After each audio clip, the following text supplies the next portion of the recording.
What do you think? I think we're dead meat.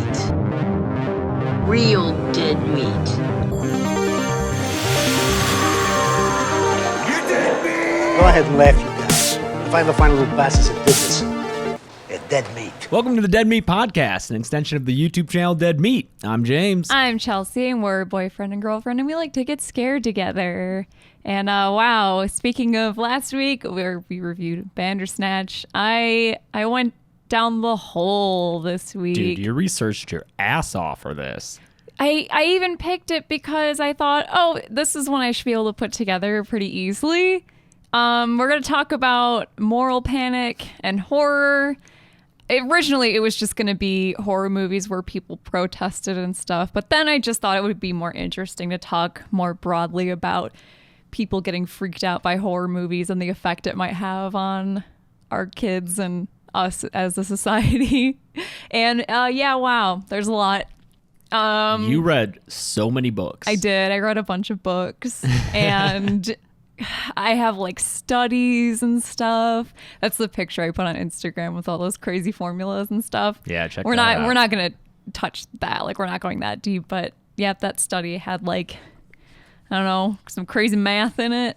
And yeah, because I was going to make a list of funny protests of movies like Silent Night, Deadly Night, which we'll talk about, where people were mad that Santa Claus was a murderer. Mm-hmm. But it turns out that when you try and make a podcast about horror movies that people got mad at, do you know what movies qualify for that? All of them? Literally all of them. So there's going to be probably one that maybe you're thinking I'm going to cover that I'm not going to cover, because then I would have to cover all the movies. I don't mean one specific one. Okay, I just mean if you have one in mind and I miss it, it's just, there's so much. There's so much. I tried to pick kind of bigger landmark ones that maybe represented a turn in how we think about horror movies and stuff. Mm-hmm. But yeah, I think what's interesting is we always say, or we hear people say, people are too sensitive nowadays and people get too offended by stuff. But like, we've been getting offended by things since art has existed. Yeah, and I hate it so much because, like, go back and watch stand-up from the 90s or 80s and you'll find the same fucking thing of the people, like, stand-up comedians being like, people are too sensitive nowadays. It's like always, people are always saying that. Yeah. We've always been the same. Yeah. Yep. It's like I tried to say it in a kill count about how, like, Sam Raimi went to court because of Evil Dead.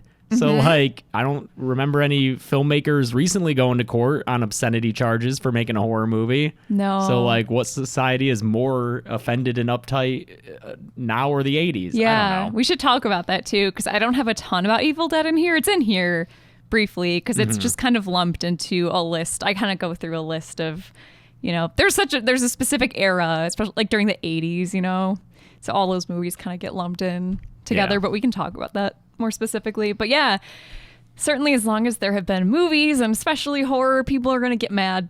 It just comes with the territory. And honestly, we'll talk about this too, it's kind of a plus for filmmakers in some instances. It's good PR, good publicity. We just all have really short memories, and we feel that maybe today people are hypersensitive, but that's just not really the case. So we're going to go through the history of horror and look at the variety of things people have panicked over. And we're talking protests, boycotts, legal action, bans, etc. And it's kind of interestingly, but I think maybe a little frustratingly, we're going to backtrack and talk about a lot of movies that we've covered already, because they've come up in either our most influential horror movies episode or the one where we talk about that list that Bravo made of the scariest movie moments, which makes sense that the movies that would show up on those episodes or in those lists would also be the movies that cause the most controversy, because they're the ones that kind of stick in our public consciousness the most, Yeah. All right, so here I have a quote this is from what year? Let's see, 1896. This is a quote from some of the earliest. What's up? Can I read it? Oh, yes. I like reading quotes. This is some of the earliest pearl clutching over offensive film content.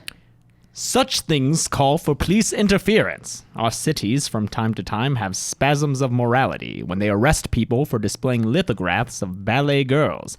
Yet they permit night after night a performance which is infinitely more degrading. While we tolerate such things, what avails all the talk of American Puritanism and of the filthiness of imported English and French stage shows? Yep. This is from, so basically this person is saying. This was Saw review, right? Yes. Review of Saw? So this is saying, yeah, every once in a while we all kind of seem to have our shit together, but then someone's got to come along and put out a filthy film and ruin it for everybody. And this is not the American way, you know? America was founded on Puritanism. Oh, this was a review of Deep Throat, the first big porn? Yeah. Right? Debbie Does Dallas. No, this is from the Chapbook in 1896, which was a magazine. I was looking at a scan of it. It seems really boring. This is a reaction to Thomas Edison's The Kiss, which if you've seen, you know what? Go watch it right now. It's 18 seconds long. It's probably on YouTube. It literally is. It's two actors who were in a play at the time recreating a kiss from a scene in the play, and Thomas Edison filmed it. Nice. And that's it. And this freaked people out because kissing wasn't supposed to be done in public. And this is 1896? 1896. Yeah. So when films then start to adapt horror stories, that's when the real freak out starts. And these public freakouts over horror, we see them come and go in waves too. We've talked about this, but horror tends to be most popular in times of chaos and national crisis, like the Great Depression, so when we get all the Universal monsters, World War II, Vietnam, 9/11, market crash, like those periods is when horror gets really, really popular again. So it's when people are kind of seeking out this catharsis. And then after that period, horror inevitably faces a backlash. And so that's when these periods we see censorship getting ramped up and certain films or even directors get singled out. It's interesting, though, that the last few examples, 9/11, the market crash, and whatever is causing people to freak out nowadays, whatever that may be, are all so close together. I don't know if there's been enough time for a backlash in between. Yeah. 9/11 and the market crash is only 7 years. I don't know, because we think of the horror films that came out after 9/11, it's all torture porn and stuff. There was such a moral outcry over those. Yeah, for sure. Yeah. And I think maybe subconsciously we've kind of reacted to that by having, because right now gory films are not they're not in popular. So I think maybe we've kind of taken in that like the horror genre has taken that criticism, and you know we've moved away from gore. Yeah, so I think it was definitely affected by that outcry. I love horror right now, man. I do too. Horror is the best my favorite right now. Ever been. Yeah, I'm not afraid to say that. Yeah, it's incredible. 80s had a lot of fun shit. 70s had a lot of like good shit, but right now, man, it's so good. We're lucky to be living through it. It's awesome. Yeah, and even if it right now isn't your favorite, you can still enjoy all the other ones from the past. But yeah, so this backlash is basically society trying to preserve order. It's all of us collectively trying to preserve order by tamping down on stuff that's really subversive. So, for example, prior to World War II, and then we're going to get real here, we're talking about some real heavy history that's not super fun. Oh, no. The United States, prior to World War II, we were all about eugenics. Cool. Yeah, it's something you might be surprised to learn because it's something in our history that we don't really talk about because now it's really embarrassing. And, the reason we probably stopped being so excited about it is because Hitler went and made us realize that eugenics isn't that awesome, guys. He made it very uncool. But yeah, pre-World War II, it was really popular and accepted science in the United States to the point that state fairs would have quote unquote better baby contests. Did you know about these? I did not. They judged babies based on physical measurements and intelligence. Oh, please tell me they got out the what are they called? Oh, for phrenology. CalPERS? Something like that. I don't know. Yeah. Whoops. But they would even have fitter family contests. Same idea, but it's the whole family measured on a range of things. I imagine this isn't an obstacle course or like... No, this is like stand and look at them, and it's, their IQ measurements, which IQ isn't a thing. That's also bunk science too. IQs? Yeah. What? Isn't it? I don't know. Yeah, I feel like IQ is it's a little bullshit. 'Cause it's kind of arbitrary measurements of what makes someone smart, you know? Don't say that. I want to get into Mensa and play board That's games. true. I do want to get into Mensa. They have a lot of good board games. Sorry, our cat got on the kitchen counter and was fucking with shit. And I didn't want her to get into something dangerous. Yeah, thanks. So, all right. So think about the concept of these exhibitions of perfect breeding stock, because that's the point, is these are families and babies made as an example of these are the genetic lines that we should be encouraging to reproduce and breed so that we have a stronger society. It's selective breeding. So think about what that is, and then kind of think about what the inverse of that is. An exhibition of imperfect. Freak show. A freak show. Exactly. Quote unquote. Quote, yeah. It sucks. I'm going to be using the term like freaks and stuff because that's how they're described in all these books. And I think how they would call, that's what they would call themselves, or sideshow performers. That's what they were called. It's not nice, but it's history. Yeah. So it's also the name of this movie. It is. The name of the film is Freaks. We've talked about Freaks before, released in 1932, is basically a slap in the face to eugenics. Like, it's just a giant middle finger to eugenics, particularly laws that existed concerning miscegenation, which is race mixing, race interbreeding, and forced sterilization of the quote-unquote unfit. So the film, it implies its freaks are reproducing and having kids, and this is very upsetting and very taboo at the time. For context, 1924, the Racial Integrity Act invalidated mixed race marriages. That made it illegal to marry outside your race? Yes. It was probably mostly white and black. 1927, Buck versus Bell Supreme Court case upheld a Virginia statute that mandated the sterilization of the unfit, which resulted in around 65,000 people being sterilized without their consent. I mean, I know that, like with our discussion with Joey, that's a thing that's happened with Native American groups before. Yes. Fuck. Yep. Films also being used at the time to condition viewers with eugenics ideology, and this was also being done during the Third Reich in Germany. Well, look at all the great men in the world that may be classified as having been insane or in some other way unfit. Listen, Brooks. In most cases, these operations are justified.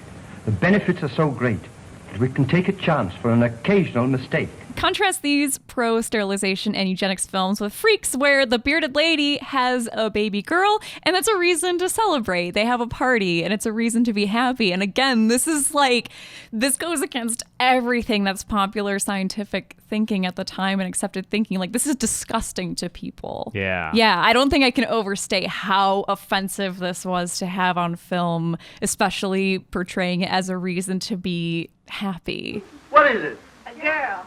Oh, boy, that's great, and it's going to have a beard. Quick summary of Freaks.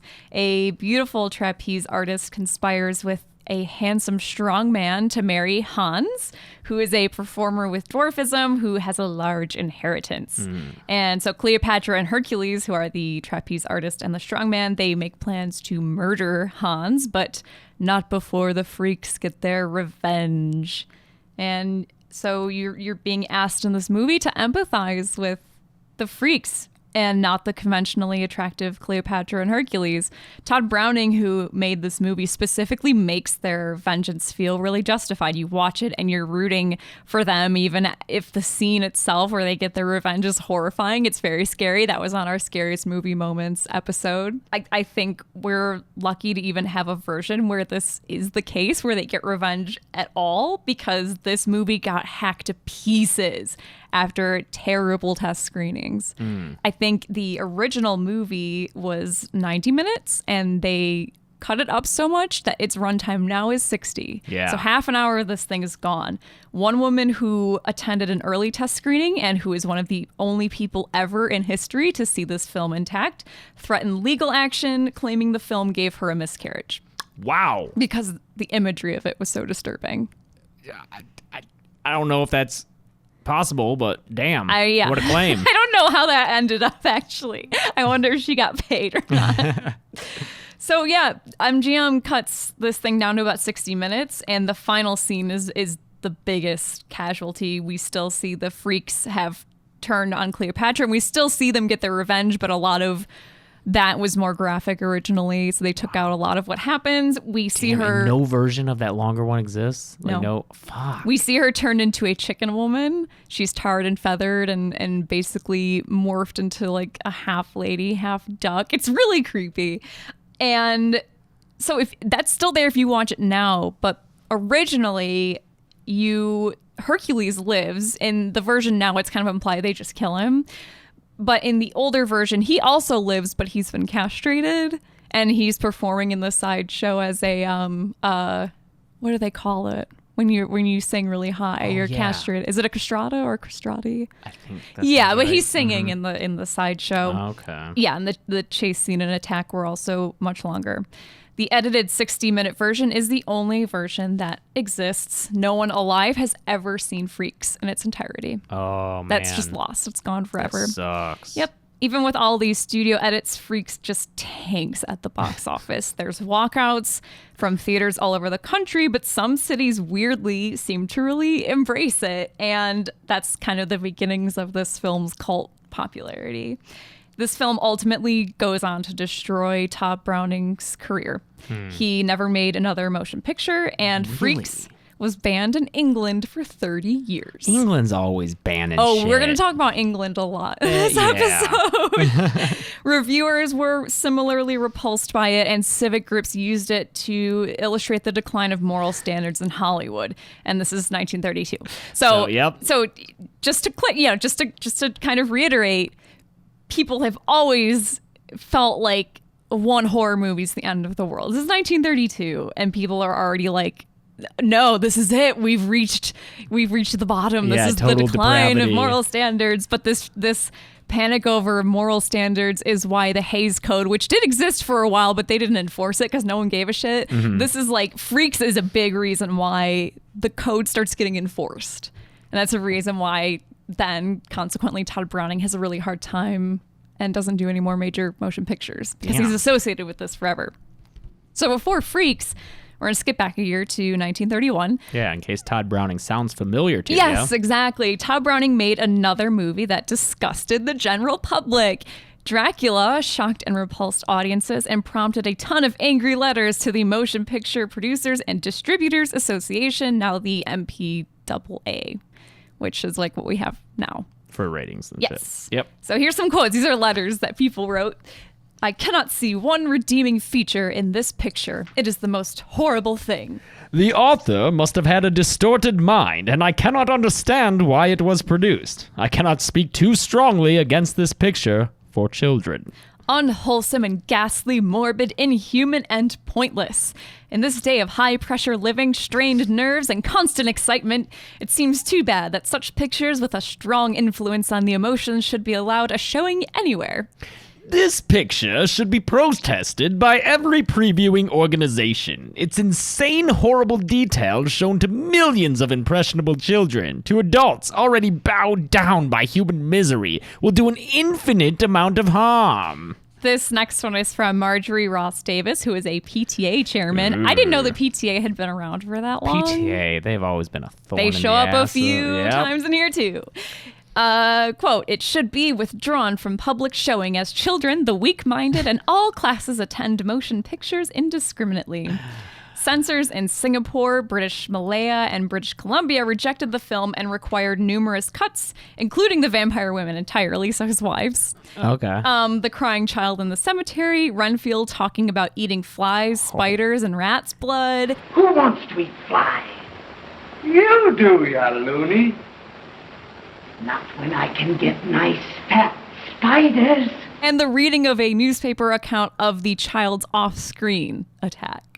Censors in Massachusetts had specific issues with the shots of a skeleton in a casket, as well as one of a bee coming out of a miniature bee casket, and requested that they be removed specifically for Sunday showings. I don't know why, but the little bee in the casket is so cute and wholesome. Do we have all this stuff reinstated now? Do we have versions? Yes, these are individual states. Oh, okay. The problem is when. Oh yeah, we talked about this with federally. Frankenstein too, or I did anyway when I covered it. In that, yeah, like certain states were like, no, you can't have this part in it. Yeah, it's so weird. Yep. So Massachusetts, I don't know what's going on there, but Massachusetts? A few times Massachusetts has the weirdest requests. We're gonna bring them up the next movie. They have another bizarre request and maybe the silliest censorship request I've ever heard ever. Oh, God. It's my favorite. It sounds like a joke. And yes, by the way, the part with the bee in the casket is the part with the armadillos that everyone called us out on in our Monster Squad episode. Sorry, we still haven't watched Dracula. I mean, I think I saw it as a kid. Yeah, but that doesn't count. Yeah, we've been watching the old Universal ones. We haven't watched Dracula. Yeah, watching them as an adult is a much different experience. Yeah.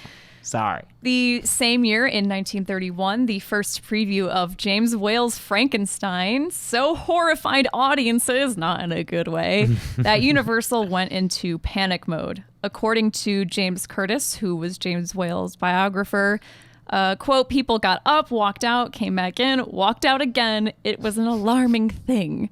It's important to remember that audiences at this time didn't have exposure to this kind of imagery, because think about it. The opening of Frankenstein is a graveyard where there's like we see a grave digger shoveling dirt into the grave, and it's super loud. You hear this like thwomp sound, Yeah. and I guess he put a microphone down in there to get that noise specifically, and that made people gasp apparently in the screening, because it's, I guess, thinking about it, where else would people? It's really morbid imagery, you know. It's like the first toilet flush heard in a sitcom, I guess. Yeah. I guess. Yeah. God, And then I'm you glad we also live here now. you've got Fritz, who's his little henchman, taking a hanged man down from the gallows, and it just like plops onto the ground. It's all very improper and weird. And I bet just back then seeing a supposed dead body being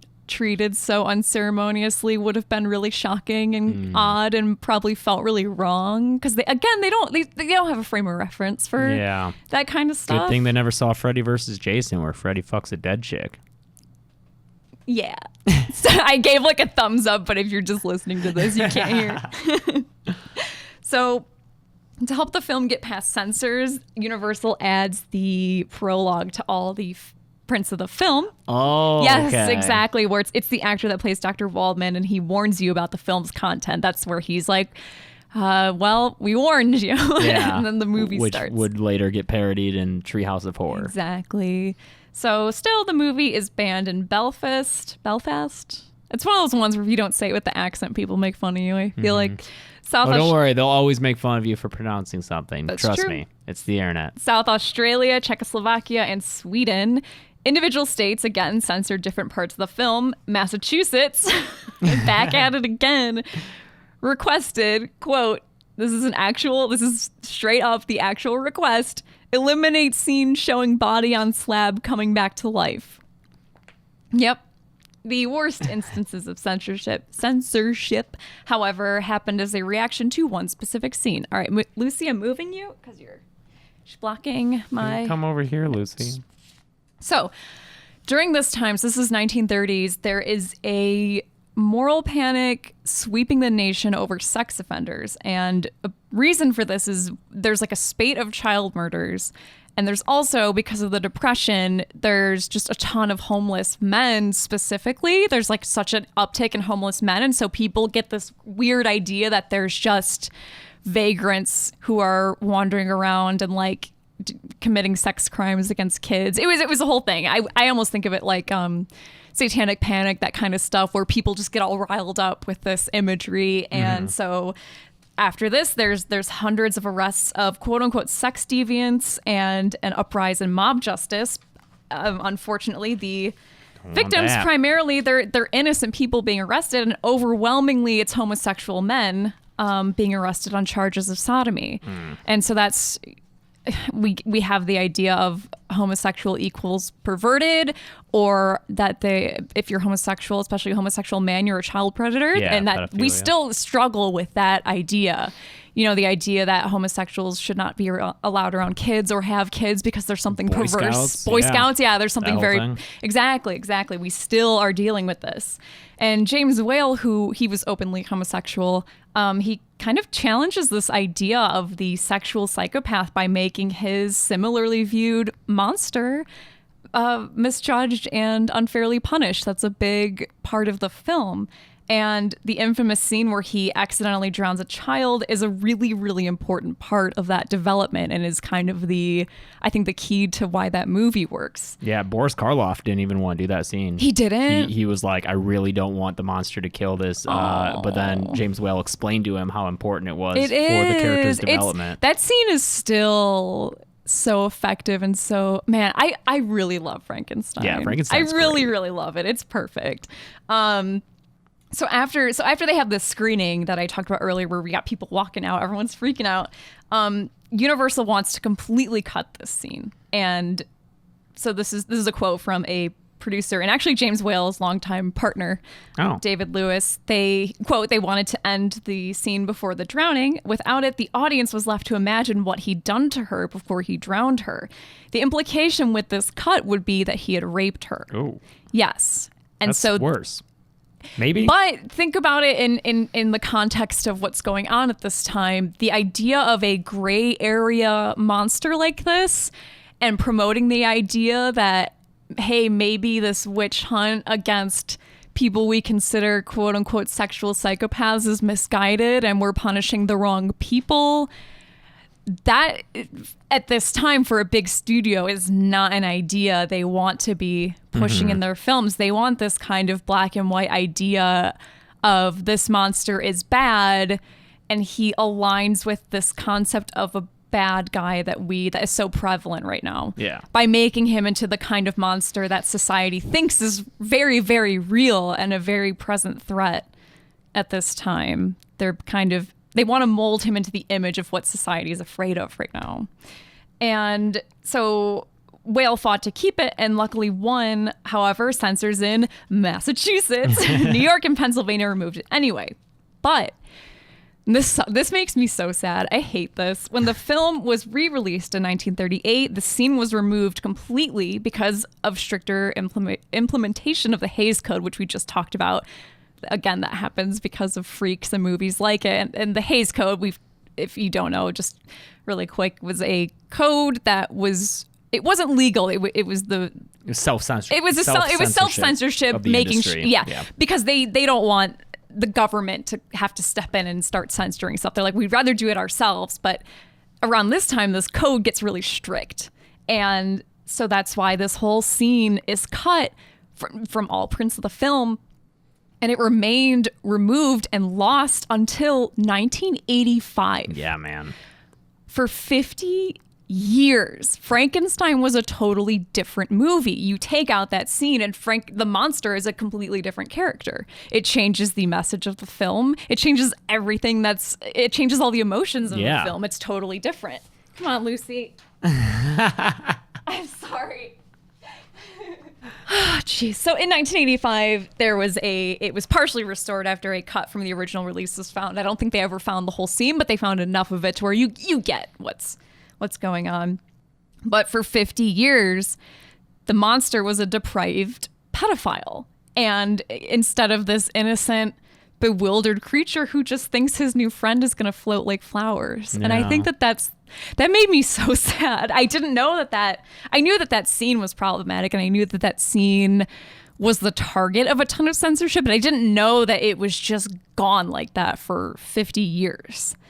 That's so crazy. Yeah, and you can kind of tell the quality of the footage is different than the rest of the movie. Mm-hmm. Yeah. James Whale becomes regarded as problematic for studios because of this, and also he's, again, he's homosexual.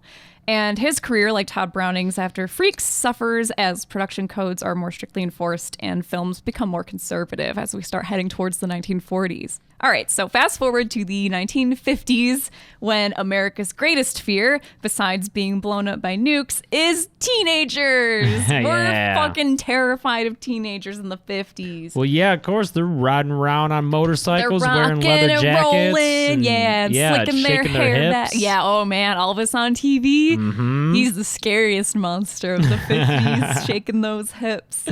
Around the, I think, let me see, 1951, early 50s, Dr. Frederick Wortham. I don't know if it's Wortham or Wortham. I'll say Wortham. He writes Seduction of the Innocent, which is a book in where he blames comic books for being a prime cause of juvenile delinquency. So like the old horror comics, Tales from the Crypt, stuff like that. EC Comics. Yeah. He's like, this is why kids are crazy right now. It's like the dad in Creepshow, Tom Atkins. Yeah. The beginning of yes, that's right. The dad in the beginning of Creepshow is a reference to this panic around over comics too, it's specifically. So funny. Comics. In his 1954 testimony to the Senate subcommittee hearings into juvenile delinquency, Dr. Wortham voiced his concerns about the types of destructive behaviors he'd observed in children, such as drug addiction, vandalism, violence, and sex offenses. Oh, no. Side note, though, so I went and read about him because I was curious, and I think it's wrong to talk about him without mentioning that he gets a really bad rap for all this moralizing over horror comics for good reason. Yeah. But he was a psychiatrist who he treated poor black patients at his clinic when no one else really would because of racist laws, and these services weren't accessible to minorities at this point, because he and eventually science would believe that the races aren't different, and he can treat a black patient the same way he treats a white patient. And so he actually wrote a book about the brain and the science behind the brain, which helped overturn a ton of segregation laws, like Brown versus Board of Education. Wow. So he disproved a ton of really shitty racial science. That's cool. And I have to mention that before people cast him as this complete villain. He has a complicated legacy, and I think he's an interesting dude. It's like Roger Ebert. Exactly.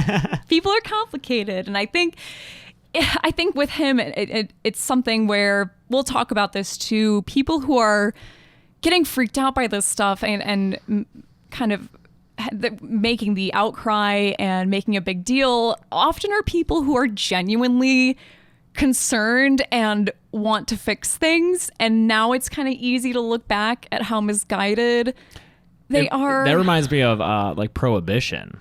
Yes, Prohibition is a very an abject failure. Yes. But like at the time, the people trying to instate it were just trying to fix a severe problem of alcoholism and like domestic violence. It's very easy to look back and make fun of the women's movement specifically that were for Prohibition, because these are women who are wives of violent, abusive drunks, and they didn't have the precedent that we have now that Prohibition doesn't work at all. They don't have that, and it's easy now to look back and think, oh my God, well, they're making a big deal over, kind of like it is here. Mm-hmm. So that's something to keep in mind too.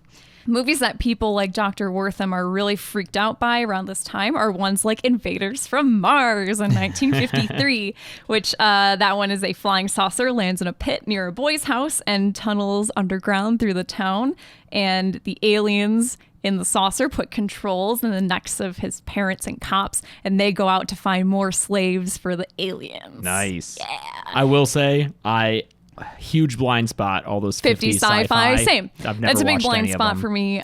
It's definitely, I want to watch a lot more of those because they interest me in terms of what is going on at that time, because this is like, we're all freaked out about communism and stuff, and the bomb, and so there's a lot of weird subtext to those. That's why you get like giant creatures and stuff, because it's just like science gone wrong. Yeah, we're all like afraid of new developments in science and stuff.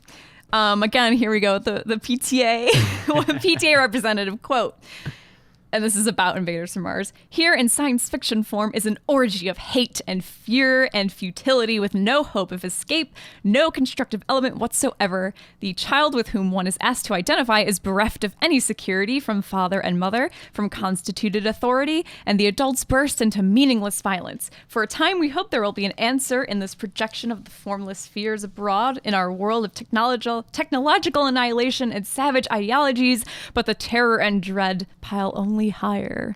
Do you want to read the next one? Yeah. Not exactly a family picture. Yeah, that one's a bit more succinct. So one of our favorite dudes who we did a whole episode about making shocking content around this time. John Waters. Nope. Not John Waters. Not John Waters. John Waters is his forebearer, his Yeah, sure. His idol, his god. I think he calls him God. Really? Uh-huh. Oh, John Waters specifically cites William Castle as like of course. Yeah. Of course. Yes. Yes. William Castle starts getting death threats over a movie he produced in 1968. So our master of gimmicks produced a film that people are always surprised to learn he produced. I was too. And it's one you may forget he produced because it's so fucking crazy. We just watched this. Yes, I don't we remember did. his name anywhere. It was in there. I noted it and thought it was weird. William Castle produced Rosemary's Baby. And yeah, right? So Rosemary's Baby gets labeled as condemned by the National Catholic Office for Motion Pictures, formerly known as the Legion of Decency. Legion of Decency. Yeah, like, oh, excuse me. That sounds like the boringest superhero group of all time. Oh my gosh, right? The Legion of Decency. The Legion of Decency. So, according to... Making sure that your skirt hems are below your fingertips. Yeah. Leave room for the Lord when you're slow dancing. Yes. Leave enough room for decency, man, while you're dancing.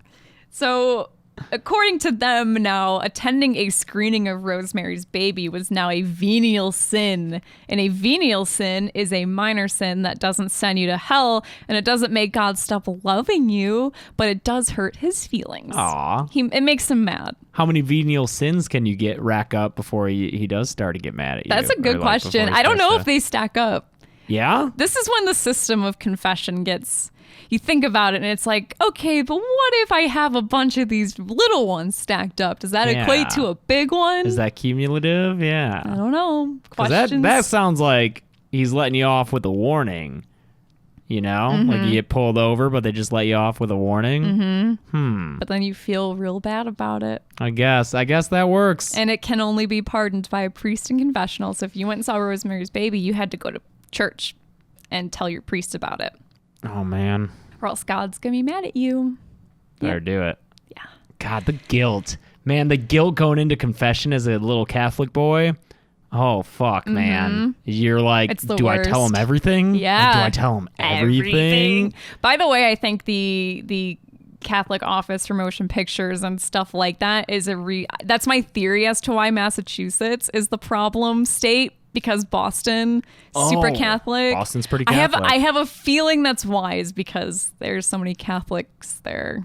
Yeah, because even as Spotlight showed us, like Boston had like a weird relationship when the Catholic sex crimes thing broke, because it was like, can you do this in Boston? So, 'Cause it's because so it's such a Catholic city. Yeah. Both of us grew up Catholic. I don't know. I felt like I should note it. Sure. This is their statement.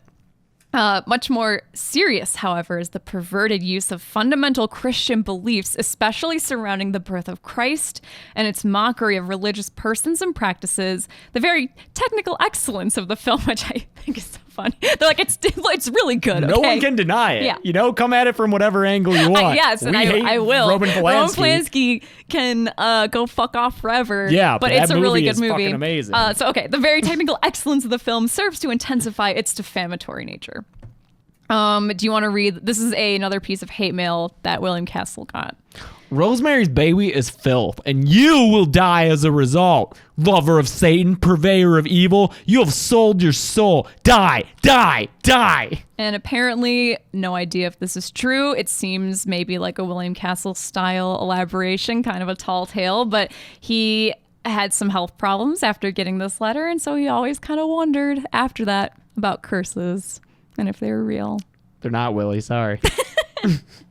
In 1971, The Exorcist, a film also tackling the fear of parenthood and demon kids, managed to avoid similar Catholic condemnation, which That's you right. may be surprised by. Catholicism saves the day in The Exorcist. Yeah, I just watched The Exorcist for a Patreon review, and I did a little bit of light research into it. And yeah, The Exorcist has a couple of actual Jesuit Catholic priests in the movie, like acting. They served as technical advisors and played small parts as priests. And so, yeah, the Catholics were all over this movie. I was looking on some Catholic message boards while I was researching. Guys, this took me so long to write. Seriously. I was on these like message boards, and someone actually posted a quote from the Catholic Bishops' Conference in 1973. This is a quote. Directed by William Friedkin, the movie is on shaky ground theologically, and its special effects are horrific, but the result is an exciting horror fantasy for those with strong stomachs. Its graphic violence, obscene references, and foul language make it strictly adult fare. But they really liked it. Well, the author of the book, didn't he write it to try to, like, convince people to believe in God? I'm not sure. I don't know believe I that don't I know read enough that about in the my book. light research, so that might be Blatty. wrong. Yeah, William Peter Blatty. Yeah. I think he was a devout Catholic who wrote it as like a story of Catholicism saves the day. So I think he was fine with the movie being so scary because it would scare people in. Right. You have a great ideology if you have to Yeah. scare people into it. Hey man, that's the Catholic style, baby. We just scare you into believing. Yeah. Hell yeah.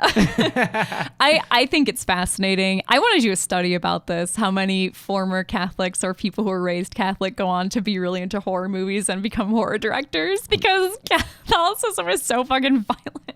You go to church and it's just like bloody Jesus up on the wall and all the scenes of the crucifixion, and oh boy. Yeah. So the Exorcist still proves controversial for other reasons. Critic Pauline Kael, who is great, Is one of the most well-regarded film critics of all time. Absolutely. Maybe the most. She's a critic where, along with Roger Ebert, you have filmmakers saying they were inspired to make movies because of her. Yeah. Because she so loved movies and understood them on such a level that filmmakers find her Ebert very- has probably reached her level. Yes. But like, I don't think anyone else touches No, those she's two. she's a legend. Yeah. She questioned the ethics of making this movie. Well. Noting that the director auditioned around 500 young girls before Linda Blair was chosen, and she adds, those 499 mothers of the rejected little girls must have read the novel. They must have known that what they were having their daughters tested for. When they see The Exorcist and watch Linda Blair urinating on the fancy carpet and screaming and jabbing at herself with the crucifix, are they envious? Do they feel, that might have been my little Susie, famous forever? Well, you know what? Those other 499 parents should feel lucky because, William Friedkin, the director, he was one of those directors who didn't put a high premium on the safety and comfort of his actors. Yes. Linda Blair had back problems because of the harness that like put her up and down in bed, and a bunch of the cast they were put in freezing temperatures, and it did not sound like a good set to be on. Yeah. So. Although I did also read a quote from Linda Blair saying it was fun doing like the pea soup stuff and just all the special effects, and she's a kid just getting all gross and having fun. There were still protests by other Christian groups during the movie's release, and the UK home release of the film in the 1980s was actually withdrawn, and you couldn't get the movie until 1999. 99? Yeah. Damn, dude. 99, I think, is when they reappraised a lot of movies and put them back into circulation. In England? In the UK?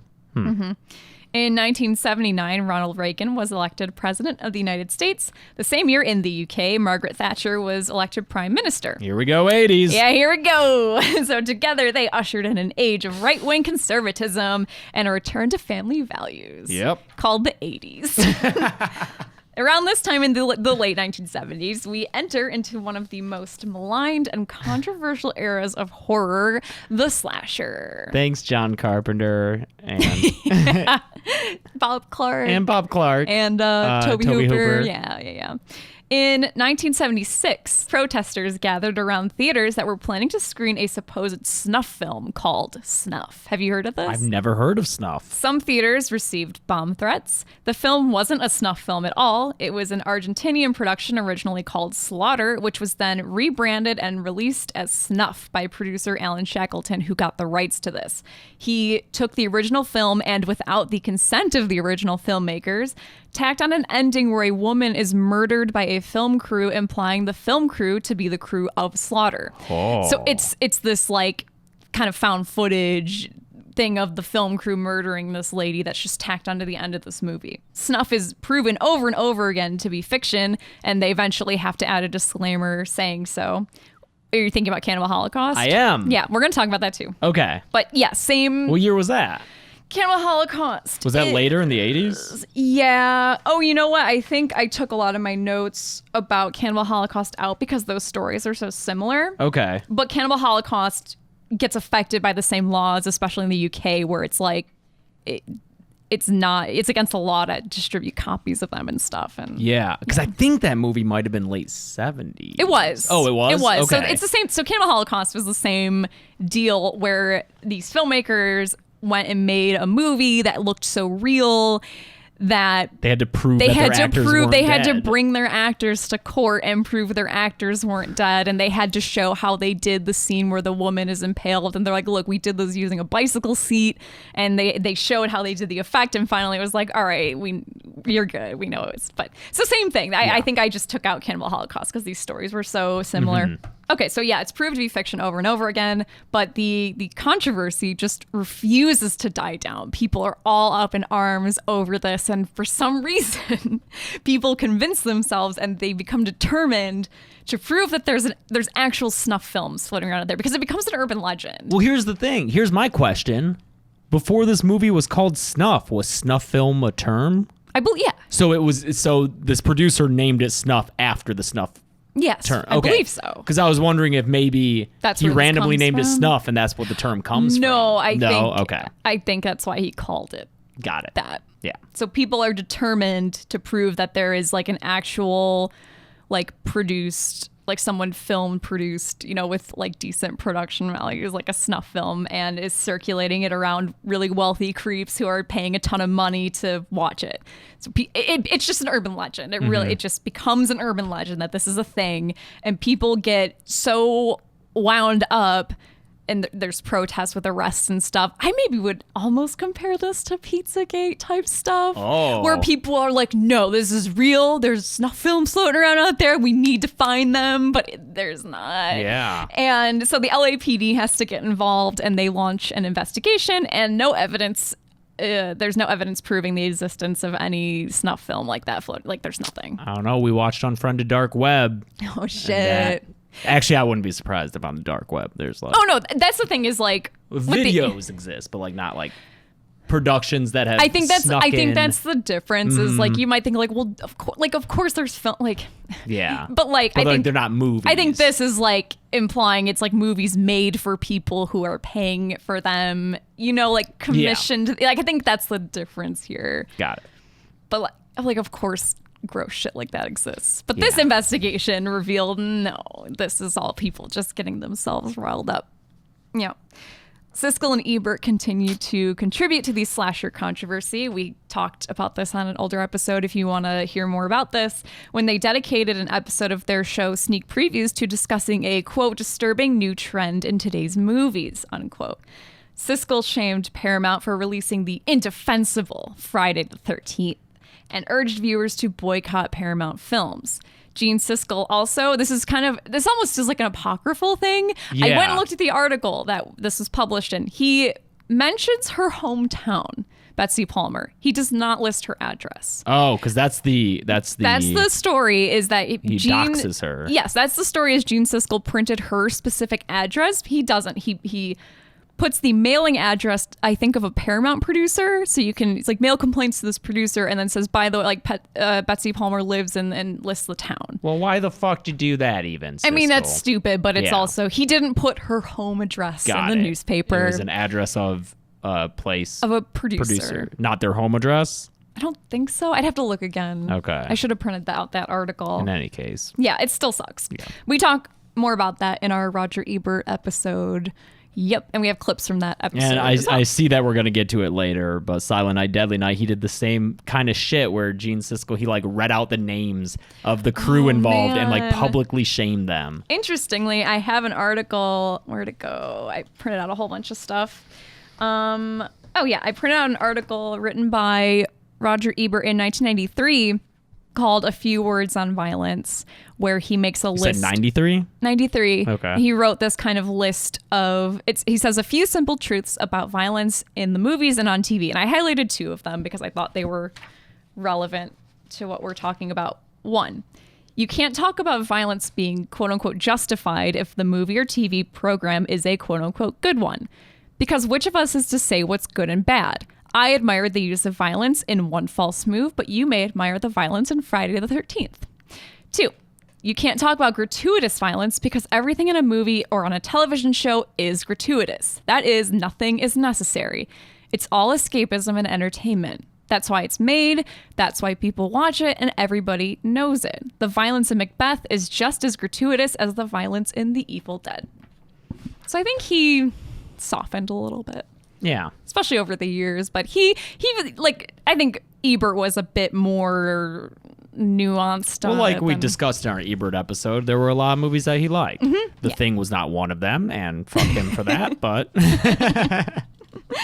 So, Friday the 13th's release in England, this is where we're going to start talking about England, because holy fuck. I didn't realize how crazy England gets over horror movies.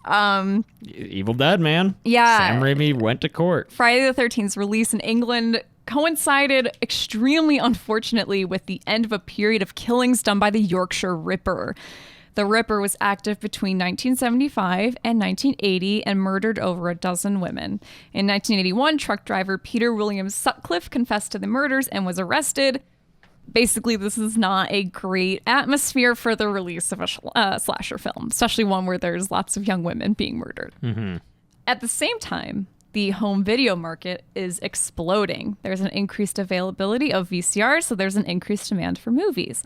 Low-budget horror thrives, and there's no regulation at all dictating their content at first. Basically, anything could be put on home video. So you get horror movies, exploitation films, they're all huge at this time, direct-to-video stuff anyway.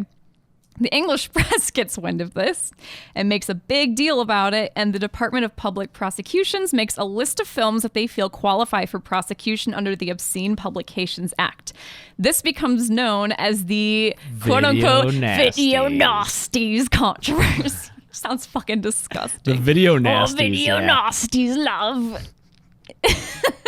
Yep. Yeah, I know. Whenever I heard this when I was younger, I was like, so porn? That's what I thought. No, man. It's even stuff that sounds like it could be porn. I'll explain later. It's particularly disturbing because the people leading the censorship of these films don't really bother watching the movies they're censoring. So films on this list, which you can look up online, include Blood Feast, Last House on the Left, I Spit on Your Grave, The Burning, Cannibal Holocaust, Snuff, Tenebrae, Stereo Argento, The Evil Dead, The Funhouse, many, many others. By the way, The Exorcist, which we mentioned being pulled from circulation, it wasn't a video nasty, but apparently some individual censor had an issue with it and made such a big deal that it just got yanked. Okay. Yeah, it's cool. Fuck it. Yeah. You can learn more about video nasties online. They're like organized into all these subcategories, and those subcategories determine the amount of legal action that's taken if you are possessing them or selling them. Just and possessing one, like for home use? I'm not sure. I think it's I think it's distributors that are getting the. Probably, I think yeah. if you, because what you're not. Yeah, what are you gonna? Yeah. Yeah, I don't think it's like drugs where they can do like a tape Pull you over and it's bust on like, someone's. I smelled some Evil Dead in the back right. seat. You got some Raimi in there, boy? So this list grows to include films such as The Best Little Whorehouse in Texas, which is just a Dolly Parton musical, and The Big Red One, which is a war movie, but it sounds like a fucking porn because they're not. Like Clifford's dick. Yeah. Because they're not even watching me, so movies that sound suggestive get pulled. Cool. Finally, in 1984, the Video Recordings Act required that all movies had to be certified by the British Board of Film Classification in order to be released on home video. The VRA basically let the government decide what films the public could watch. So fast forward to the present, kind of, this is a couple of years ago, the BBFC, still doing their thing, refuses to certify Human Centipede 3. So refusing to certify it, to clarify, means they can't sell copies of it in Britain. Wow. Yeah. Stating that it's a violation of the Obscene Publications Act and may cause real harm to the public. Eventually they gave it a certification of 18, but for a while it was like... Have you seen 3? No. Me neither. I haven't even seen 2. I have not seen 2. I know all about 2. 2, isn't there a baby that gets... Oh, yeah. Okay. I was like, fuck, I don't remember what happens in Human Centipede 2. So I went right in the Wikipedia and was like, yep, gross. Cool. Oh, man. I'm also reading about that movie. Apparently a teacher showed that film to a class and then got suspended. The teacher got suspended? Yeah. Yeah. Yeah. What the fuck? I didn't even know teachers could get suspended, but that, you know, if you're going to do it, probably for screening Human Centipede. Yeah. So now I'm just going to go through some this is just like miscellaneous horror movie outrages from throughout the years. Because again, there's so fucking many. I couldn't figure out a good way to fit them in. So we're going to go back to 1960 real quick. Psycho's illusion of violence during the shower scene is so effective, Walt Disney forbids Alfred Hitchcock from ever using his theme park for one of his projects. What do you mean using his theme park I for know, a project? that's what I was like, what? Like, did that come up? Yeah, or I'm was sure he presumptively being like, oh, of course Alfred wants to film at my fucking cool theme park? Yeah, I'm sure the first draft of Marnie had fucking Tippi Hedren riding around on It's a Small World. Yeah. Same year, Michael Powell's career is tanked by the reception to Peeping Tom, which is great. If you haven't seen Peeping Tom, that is another... That's one I still need to see. Oh, man, Peeping Tom's great. Yeah. I watched it in college. I would love to rewatch. 1975, David Cronenberg's Shivers, where residents of an apartment building are transformed into sex zombies by slug STDs. That's the best way I could think of. I need to catch up on my describe Cronenberg, it. man. Dude, Shivers is so fun. It's so 70s, and you feel dirty watching it because everything is just that gross 70s, like where everything feels like it has a coat of just I always placed him in grime. the 80s. Is this one of his first ones? Yes. Okay. Yeah. This no, I don't know if it was his first. It actually might have been like his first big movie. Oh, okay. I'm willing to say yes, it was his. I definitely I'm pretty picture sure, him as like an 80s guy. Yeah. I think this is his first big thing. Shivers was made with government money from the CFDC, so Canada. And the government wonders if taxpayers should fund horror films at all, especially ones with both sex and violence like Shivers. This type of content was deemed un-Canadian. You know what? I don't think I've ever seen the term un-Canadian before. Like un-American, Un-American for is sure. just, but un-Canadian. Wow, I've never seen that in writing or heard it. Yeah. Shivers, un-Canadian. Un-Canadian. Yeah. And so Shivers and the precedent set by Shivers kind of serves as a threat to future filmmakers that this is unacceptable if they want guaranteed funding for their projects in Canada. Damn. Yep. 1981. Oh, and just a fun fact, David Cronenberg, Canadian, and that's why he's in Jason X in the beginning and he gets murdered by Jason. Oh my God. Because that movie is just chock full of Canadians. It is such a Canadian movie. It's so funny. 1981, William Lustig's Maniac, about a killer who murders and scalps young women. Just came out with a new Blu-ray release, by the way. Oh, I thought you were going to say the remake, the Elijah Wood one. That also came out within the past few years. Yeah. It's released to unanimously terrible reviews. The LA Times banned the film from its newspaper. Not just reviews, not just ads, banned the film entirely. You can't screen your film in our paper. So what happens is if you go to theater listings in the LA Times now, where there's times for Maniac or where they would appear, there's just a note telling readers to go call their local theater for more information. Wow. Naturally, this prompts ads to pop up all over town. Maniac, the film the Los Angeles Times refuses to advertise. It's the Streisand effect, man. Yeah. You try to censor something. Like if you're a horror filmmaker and this shit happens, that's the best thing that could possibly happen. Is this kind kind of controversy. Same thing with the next case. Yep, 1984, Silent Night, Deadly Night, about a homicidal orphan dressing as Santa Claus. Watch the kill count for it, especially watch the kill count for parts 3, 4, and 5. They're very low, and I want all my kill counts to be over 1 million, and those are going to take forever. Mickey Rooney's in part 5. He is in part 5. It's kind of sad. Yeah. It's actually really sad. Clint Howard is in part 4 and 5. That's the ice cream man. You love him. Yeah. So Silent Night, Deadly Night is picketed at the Interborough Quad Theater in the Bronx by over 100 people singing Christmas carols. One Bronx parent says, I think this is a newspaper quote, "I have a very impressionable 3-year-old child." Then don't take him to the fucking screening of a horror movie. But I think they're referring to the commercials that are airing with an axe-wielding Santa Claus. And change the channel. I know. Hey, dude, I agree with you. Various groups joined the protests, and a New York State assemblyman, assembles a campaign to boycott theaters showing the film. TriStar eventually discontinues TV ads. Many theaters stopped playing the movie, and TriStar canceled the movie's West Coast run entirely. Weirdly, there'd already been a string of movies with killer Santa Clauses. 1972, Tales from the Crypt with Joan Collins, To All a Good Night, You Better Watch Out, which has a horny Santa Claus. I'll have to check these out. On top of a violent Santa Claus. These were not, I guess these just weren't mainstream enough for anyone to give a fuck. That's why. Wow, man. Yeah. Again, people nowadays aren't like it's always this, you know. Yeah. People are always gonna get mad over shit we think is dumb, and it's fine. Like, we're all fine, you know. Like, it's just humans are gonna human. We have very short memories and don't remember that back in the 80s people were mad that Santa Claus was in a scary movie.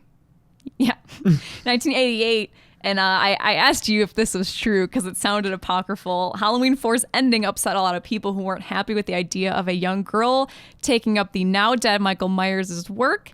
Halloween 5, as a result of these complaints, backtracks and shows that Michael's not really dead. He just found a hidden passageway and escaped by floating down a river. And Jamie didn't actually kill her stepmother, just hurt her really bad. And also, she definitely didn't inherit Michael's murder streak. But you said this was possibly just a producer thing. In my research, it was an issue with the producers not wanting to. They wanted to continue Michael Myers as the killer. I don't remember hearing anything about an audience backlash about Jamie wielding the knife at the end of part 4. In either case, it gave us the worst movie of the Halloween franchise. I am including all of them in that assessment. I'm including Resurrection featuring Busta Rhymes. That one is a good one. I hate Halloween 5 so fucking much. Yeah. With Jamie running around, unable to speak, and even more than the Paul Rudd one?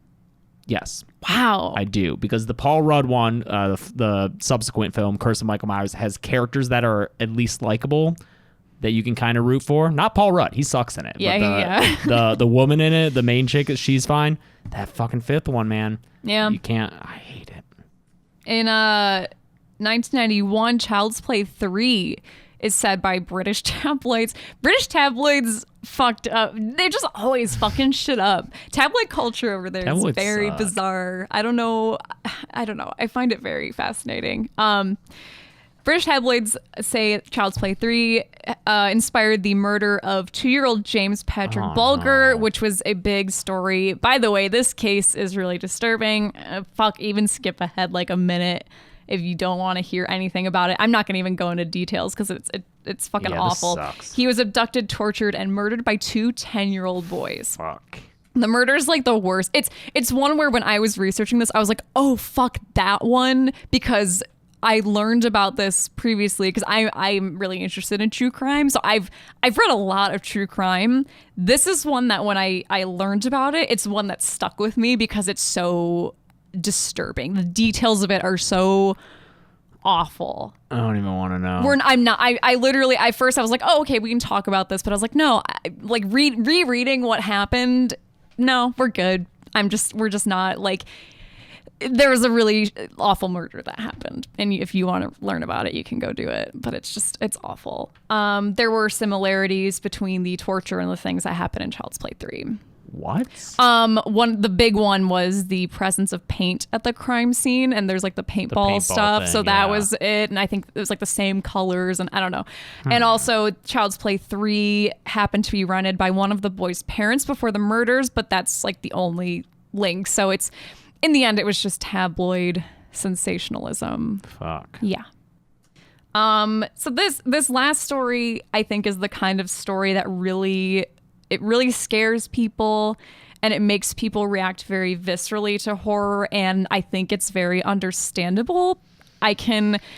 That case was so fucked up and must have been so terrifying at the time, the fact that these two kids were capable of doing something like that I totally understand someone at the grocery store grabbing that tabloid and kind of flipping through and seeing those connections to this tragedy and feeling a little shaken up by the fact that these movies exist and that kids can watch them, and maybe and being convinced by these connections. And I'm sure at the time and still now, it's the idea of wanting to make sense of violence and wanting to understand why, especially in the case where it's two little kids. I think everyone was just trying to make sense of it because it didn't make any sense. And so making connections to things like movies, I think it's understandable to want to go there because you're able to like make some order and sense of what is going on when it's just chaos and seemingly something that shouldn't happen ever. Yeah. So I understand, like, especially parents at that time maybe feeling convinced by that argument that this tabloid's putting out there. In the year 2000, a 9-year-old boy stabbed a neighborhood girl, allegedly. I think I typo here, but he stabbed her like 20-something times after watching Child's Play 2. 2 months later, a teen wearing the ghost face mask from Scream stabbed both his dad and his stepdad. I'm not sure if they survived because this wasn't clarified in the book I was reading. It just was kind of a list of these incidents.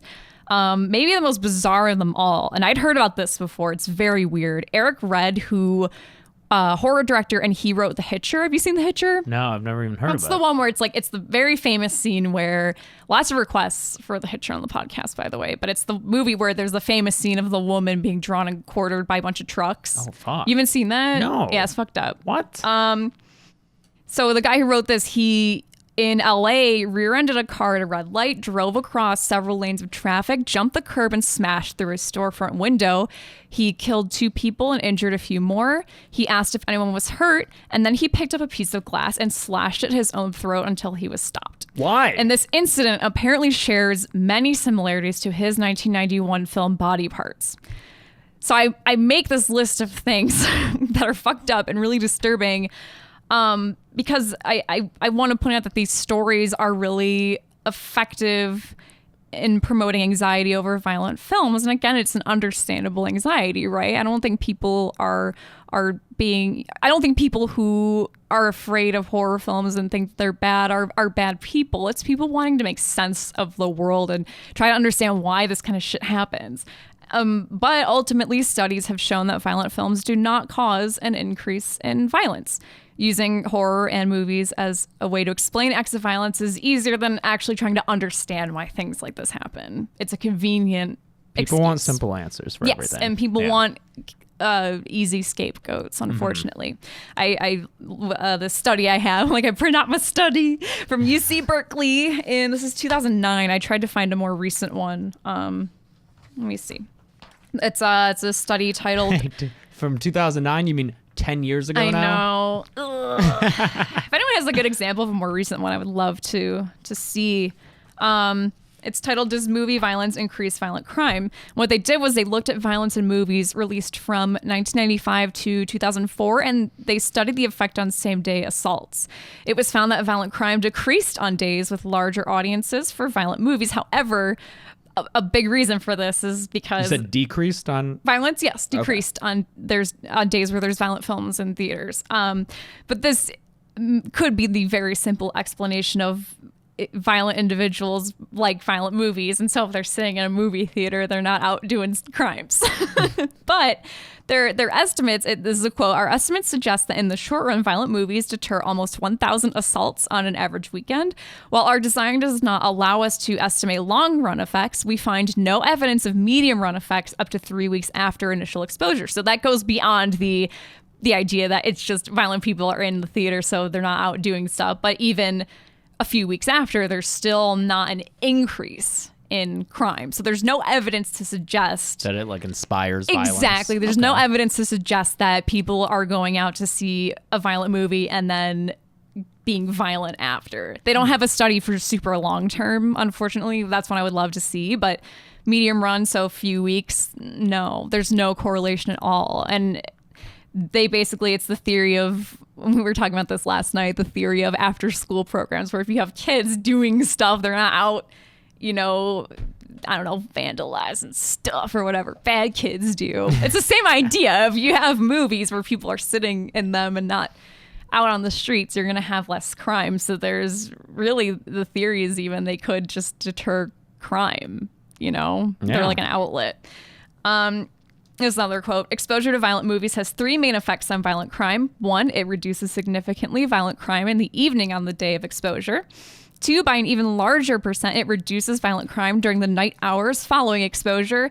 3, it has no significant impact in the days and weeks following the exposure. So, and the paper also says that they discuss banning violent movies and the politics of banning violent movies, and they say that it would be ineffective, at least in the short run.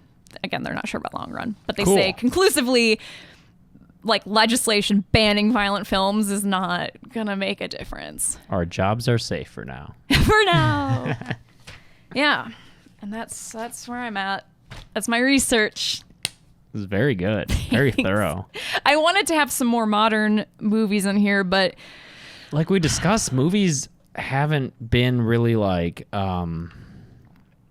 egregiously violent, I don't think, lately, or gory. They've recently, the genre seems to have hit kind of this more of an art house stride, it feels, where even when movies are deemed to be really extreme, like Hereditary has been said to be like super fucking scary, but no one's saying like it's too violent. It's too graphic, I guess. I mean, there are some graphic things in it, but I don't think it's been too much the subject of any outcries. Yeah, I did see there was an interesting study, and this is like kind of unrelated, but I thought it was fascinating that superhero movies, apparently statistically, the heroes commit more acts of violence than the villains in them. Oh, sure. Which makes sense, Yeah. but it was by like a lot. Yeah.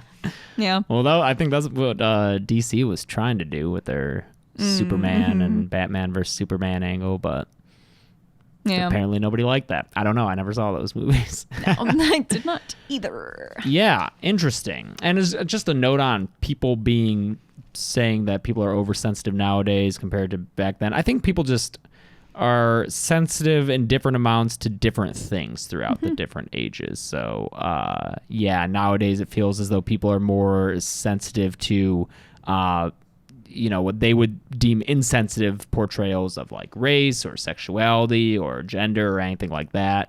Whereas previously in the 80s, it feels as though the barometer was more set to things with family values, like family values being, I can't think of the word. Well, the big thing in the 80s was people were really freaked out and offended by horror movies, violence against women specifically, and that's a Siskel and Ebert special, is slashers being particularly violent against women. And so that's what the kind of... Which is, and we've discussed this a lot before. It's really curious because like with the movies I've covered, it's rarely, if ever, more like women victims, but then there's also the case of like how many of those roles are speaking parts versus random people being killed. Also, other movies I haven't covered might be more. So yeah, I think that the image of slashers being like killing women is more overblown than the reality of it, in my experience. I agree. In any case, but yeah, that perception's definitely there. And that's what people seem to be up in arms about in the 80s. Yeah. But it's not that people now are more sensitive. It's, like you said, our standards for what we deem offensive or upsetting just change throughout the years. And it feels like people nowadays are less offended by maybe depictions of like Satanism or like religion being shown in a negative light. Yeah. Yeah. So it's just, that's nothing new. People are always going to be upset at things, and sometimes it's frustrating and sometimes those people seem misguided, but I think you have to look at it from their point of view too and try to understand why it is that they're singling out movies and stuff and video games, and I think music, as much as I'm like, God damn it, Tipper Gore, and get so angry thinking about that shit. I don't know. I think it's worth examining what place that comes from, even if it's so misguided. Yeah. Just have a conversation about it. Yeah, exactly. Cool. Well, you researched your ass off for this episode. Next week, we'll give you a little bit of a break and do a simple movie review. Hell yeah. I don't know which one yet, but we'll figure that out after you edit this. Yep. Yep. I'm going to get right on that. In the meantime, you can follow Dead Meat on social media at Dead Meat James on Twitter and Instagram. There's also the Dead Meat subreddit, r/Dead Meat James. We're having a fun time there. Lots of fun memes and stuff. I'm at Carebeck, CREVECC on Twitter and Instagram. And if you want merch, deadmeatstore.com. We got mugs. By the way, if you, I just realized, I think I check Twitter more often than my email. So if you have like requests and stuff, Twitter honestly might be a better way to reach me. Or if you just have like if you just have like questions, like pretty simple questions. I don't know. Like Twitter's good too. Yeah, I check Twitter more than anything else. Yeah. Never try to Instagram message me. Oh yeah, I don't check those at all. Nope. We'll be back next week. Till then, I'm James. I'm Chelsea. This has been the Dead Meat Podcast.